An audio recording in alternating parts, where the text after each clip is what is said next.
Assalamualaikum warahmatullahi wabarakatuh teman-teman. Kembali lagi ke channel Bambang Sumedi teman-teman ya. Terima kasih teman-teman sudah sudi menyaksikan channel ini, menyaksikan muka saya di layar HP teman-teman semua. Oke teman-teman, tentunya pada channel ini kita akan membahas tentang obat-obatan, kita akan membahas tentang farmasi, kita akan membahas tentang apotek dan isu-isu terbaru terkait dunia kefarmasian. Oke teman-teman, pada video kali ini kita akan membahas apa? Kita akan membahas proses obat itu sampai ke kita. Proses obat itu sampai ke kita. Gimana sepertinya sih Bang? Gini, pada video sebelumnya, silahkan teman-teman scroll kembali jalur distribusi obat. Itu merupakan jalur obat yang sudah jadi, yang sudah dibuat oleh pabrikan dan disampaikan atau disalurkan ke kita sehingga kita bisa membelinya, sehingga kita bisa menebusnya dengan resep. Itu jalur distribusi obat. Jadi sekarang yang mau abang bahas ini apa? Yang mau kita bahas pada kali ini adalah obat itu sebelum diedarkan dengan skala besar tentunya ada tahapan-tahapan tertentu yang harus dilewati. Jadi bukan semena-mena seandainya ada obat A, ada obat B yang baru ditemukan, atau obat C yang baru dibuat, langsung semena-mena langsung diedarkan. Tidak bisa seperti itu teman-teman. Tidak bisa seperti itu. Jadi seperti apa Bang? Jadi seperti ini. Obat itu ditemukan oleh ilmuwan hebat, ahli-ahli farmasi, ahli-ahli kimia, ahli-ahli saintis di sana. Menemukan senyawa obat baru yang dinyatakan efektif untuk seandainya untuk apa? Untuk meredakan pertumbuhan sel kanker seandainya, atau untuk menurunkan demam cepat seandainya, atau untuk yang lainnya. Sebelum obat itu diedarkan dan dicetak skala besar, tentunya ilmuwan-ilmuwan tersebut harus melakukan uji-uji tertentu. Di sini saya bagi atas dua uji teman-teman ya. Yang pertama apa? Uji praklinis dan uji klinis. Seperti apa uji klinis dan uji praklinis ya Bang? Makin susah saya cernanya. Kata-kata abang ini terlalu saintis sekali. Oke, kita sederhanakan sedikit kata-kata teman-teman. Karena tujuan saya ini membuat channel ini supaya memberikan edukasi kepada teman-teman semua, dan saya sharing kepada teman-teman semua sehingga teman-teman menjadi lebih paham akan obat. Kalau merasa teman-teman video ini berguna, silahkan klik like, komen, dan subscribe serta share teman-teman ya. Mudah-mudahan makin banyak lagi orang-orang yang terbantu dengan edukasi yang saya sampaikan. Oke, kita lanjut ke pembahasan uji praklinis. Jadi senyawa obat itu sudah melakukan pengujian efektif ini untuk penyakit A, atau efektif ini untuk menekan pertumbuhan sel A, sel B. Itu tentunya harus dilakukan apa? Harus dilakukan uji praklinis dahulu. Uji praklinis di mana Bang? Uji praklinis ini dilakukan di laboratorium.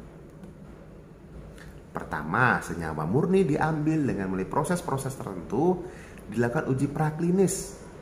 Biasanya seperti apa Bang? Uji praklinis ini bisa menggunakan hewan uji. Hewan ujinya apa Bang? Di sini biasanya yang paling sering dilakukan untuk hewan uji apa? Mencit atau tikus. Untuk yang kecil di skala laboratorium. Maka obat tersebut diambil, senyawa obat tersebut disuntikkan atau dimasukkan ke dalam tubuh hewan uji mencit atau tikus tadi. Efeknya seperti apa? Efek yang timbul seperti apa? Apakah toksik? Apakah biasa aja? Atau seperti apa? Sesudah nanti mencit yang kecil tadi, habis itu lari ke tikus yang agak sedikit besar, maka uji akan terus dilanjut kemana Bang? Akan dilanjutkan dengan hewan uji yang lebih besar. Bisa monyet, bisa kelinci, bisa anjing mungkin.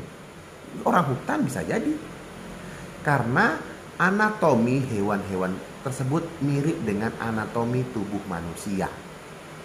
Maka dilakukan terlebih dahulu supaya tidak membahayakan ke manusia, dilakukan dulu uji praklinis ke hewan uji.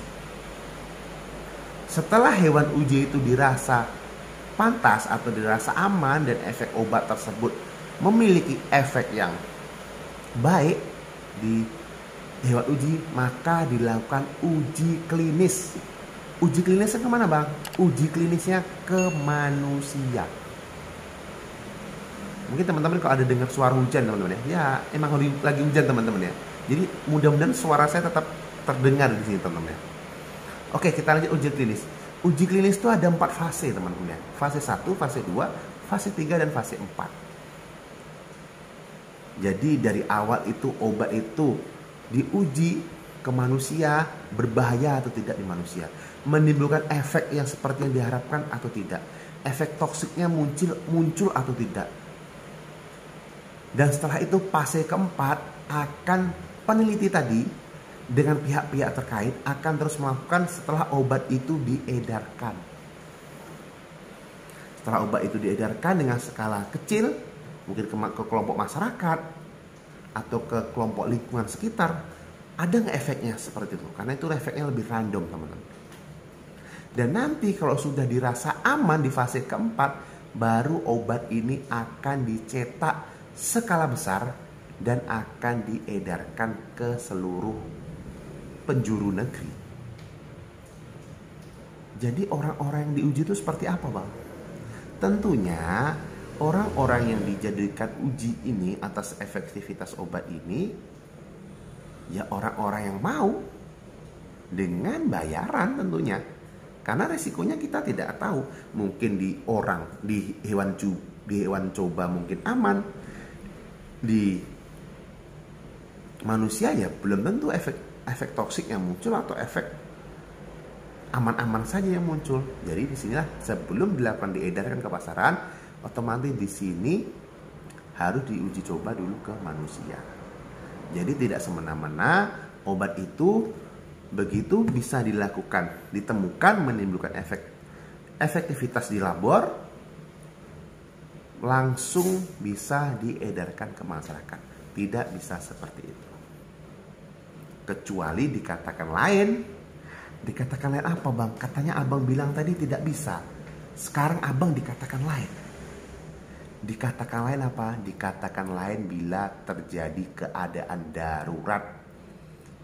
Darurat seperti apa bang? Darurat seperti apa yang 2 tahun lalu kita rasakan, yaitu pandemi COVID-19. Itu adalah keadaan darurat yang menuntut kita, yang menuntut pemerintah untuk mengambil tindak cepat melakukan program vaksinasi massal ke kita. Jadi vaksinasi itu belum diuji klinis bang.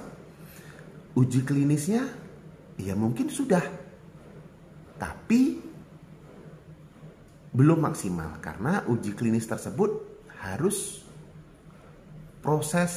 perlu proses bertahun-tahun untuk melakukan uji klinis. Tapi di sini alhamdulillah untuk pemakaian vaksin saya sudah 4 kali penyuntikan vaksin, alhamdulillah aman. Oke teman-teman ya. Jadi itulah proses perjalanan obat mulai dari ditemukan sampai bisa kita beli dan kita rasakan untuk keluhan kita. Mudah-mudahan di sini teman-teman menjadi lebih paham tentang penjelasan obat. Saya akhiri. Assalamualaikum warahmatullahi wabarakatuh. Yang belum subscribe silahkan subscribe. Yang belum like silahkan like. Serta share postingan ini bila menurut teman-teman berguna. Tanya obat, tanya apoteker. Salam sehat.